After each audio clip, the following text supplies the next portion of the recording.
Can we agree, even this far out, and even knowing this little about Arthur Smith's offense, that it won't amount to much without at least two players achieving 1,000+ receiving yards? Can we agree on that? Good morning to you. Good Tuesday morning. I'm Dejan Kovacevic of DK Pittsburgh Sports, and this is Daily Shot of Steelers. It comes your way bright and early every weekday. If you're into hockey and or baseball, I also offer daily shots of Penguins and Pirates in the same place that you found this. George Pickens was and should remain a 1,000-yard receiver. George should be able to do that on the strength of, let's just say 12 to 15 really big plays. That's who he is. That's what he can do. That's what he's already done. And if he doesn't achieve that, then we're going to have a significant issue with the offensive coordinator all over again. And from there, as I've been agonizing now for quite a while, even predating the Diontae Johnson trade, I don't know who's going to come up with that other 1,000. It seems to me that the Steelers have some concept of where that'll come from, because all of the suggestions and the hints and the visits and everything else related to this upcoming NFL draft would point to their preferring a position other than wide receiver at number 20 overall. Okay, fine. But what do you got in mind there? What is that? What are you thinking? Omar Khan and Mike Tomlin. There's gotta be somebody who's coming in for Diontae because of how Diontae was shipped out to Carolina at the first breath of not wanting to be around in 2024. And there was no hesitation, no nothing. One day everything was fine. Next day he's in Charlotte, and that's the end of that. We'll figure out the wide receiver thing as we go. See ya. Well, here's what I've got. I don't know this. This is not based on reporting. I'll always try to be clear with you as to what's reporting and what's just me thinking of stuff. And here's what I think of this particular situation. I do believe that they still have to come up with a wide receiver somewhere out of their top 3 picks in the draft. Okay? I'm going to guess that we see eye to eye on that component. But I'm also thinking that they've got something significant in mind for Pat Freiermuth. Now, here's why I say that outside of all the obvious stuff that I just shared. Go back a couple seasons ago, and Freiermuth caught 63 passes for 732 yards, and this part's laughable, just the 2 touchdowns. But that was at a time when the Steelers' offense just was not producing touchdowns at all through the air. But 63 catches and 732 yards you can live with from your tight end, especially when you know that he missed some games in there. Now, this past season, Freiermuth missed a lot of games and ended up with only 32 catches for 300 yards and, once again, 2 touchdowns. And it only feels like half of all that production came in that one game in Cincinnati, the first one after Matt Canada's firing, when the Bengals put together one of the dumbest defensive schemes you'll ever see that basically begged the Steelers to throw to Freiermuth all day. And as even Mike Tomlin acknowledged that day in Cincinnati, something that he never does, if they're going to give us that, we're going to take it all day long. He said that, not me. 9 catches for 163 yards. Muth was a monster. Muth is capable of being that if he's made a regular part of your offense. 3 things have held Muth back. Number 1, quarterback play. Number 2, Matt Canada. Number 3, he doesn't stay on the field.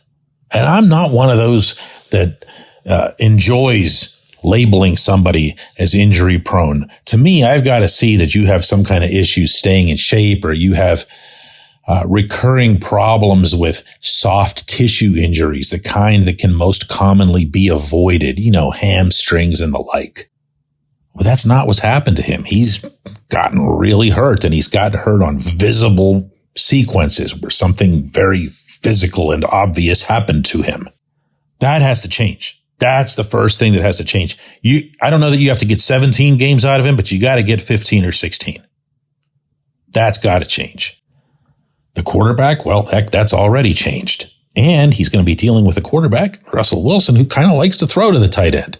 That's fun. That's cool.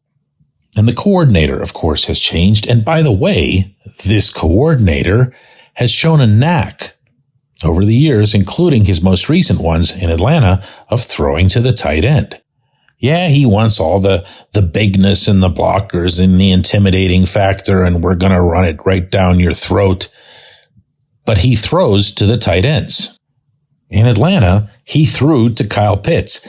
He's going to do that in Pittsburgh. He might do it, and this is my broader point here, to an extent that we haven't seen in Pittsburgh since Heath Miller. We think of Heath as being, Ben's ultimate third down weapon and everything. Ben Roethlisberger, of course, sorry. I'm just going to call him Ben like forever. But Heath was capable of a lot more than that.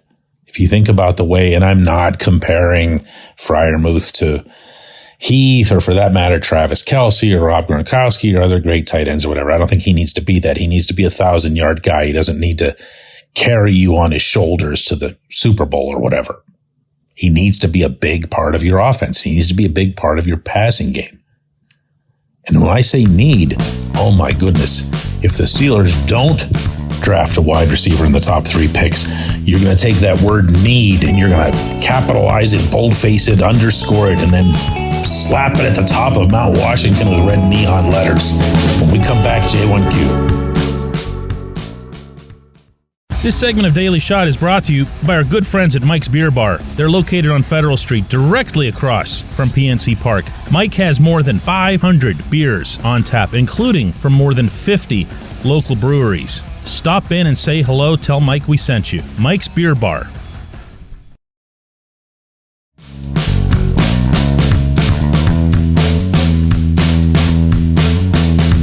Today's J1Q comes from Matthew, and I'm going to tell you right now, I called this one. I knew the moment I mentioned Spencer Anderson as being part of that little Russell Wilson groupie that got together to go to the Penguins game the other night, even though it included the illustrious likes of Troy Polamalu and Brett Kiesel, that Spencer Anderson being in there with them was going to get mentioned. Matthew says, DK, what are the odds that Anderson's been given the pole position at center? Maybe they're getting a head start on the quarterback center relationship. I don't know much about Anderson other than that he apparently has the ability to play all 5 offensive line positions. Matthew, that's all there is to know, in addition to the fact that Anderson was a 7th round pick last season, in addition to the fact that Anderson was never trusted with any meaningful role over the course of the 2023 schedule. And oh, by the way, when the center position came up with Omar Khan at the Indianapolis Scouting Combine, Omar's response was that Nate Herbig is still in the fold. Never mentioned Anderson. So I'm not sure how much I would read into the fact that in those photos taken at the hockey game, Anderson and Russ looked like they were already pretty tight. Wilson strikes me as a smart guy. Every smart quarterback is really, really nice to all of his offensive linemen. So don't be surprised to see, I don't know, Russ and James Daniels somewhere, or Russ and Isaac's not that guy. Russ and Dan Moore there, Russ and Broderick Jones. That's what you'll end up seeing. I wouldn't read much of anything into it. That said, I'm not here to just flick away Anderson as if he's nothing and as if I haven't heard people from the Steelers speaking highly of him. Now, they speak highly of him within the existing context, meaning that, again, he's a 7th rounder. And as you reminded everybody, he's played all 5 positions at different points. That was more of a Latrobe thing than anything else. And they were able to get some of that going in the preseason as well. They value that as coaches. Anderson should value that as a player because it increases many times over his ability to find steady work in the NFL. They've liked his professionalism. They've liked his adaptability.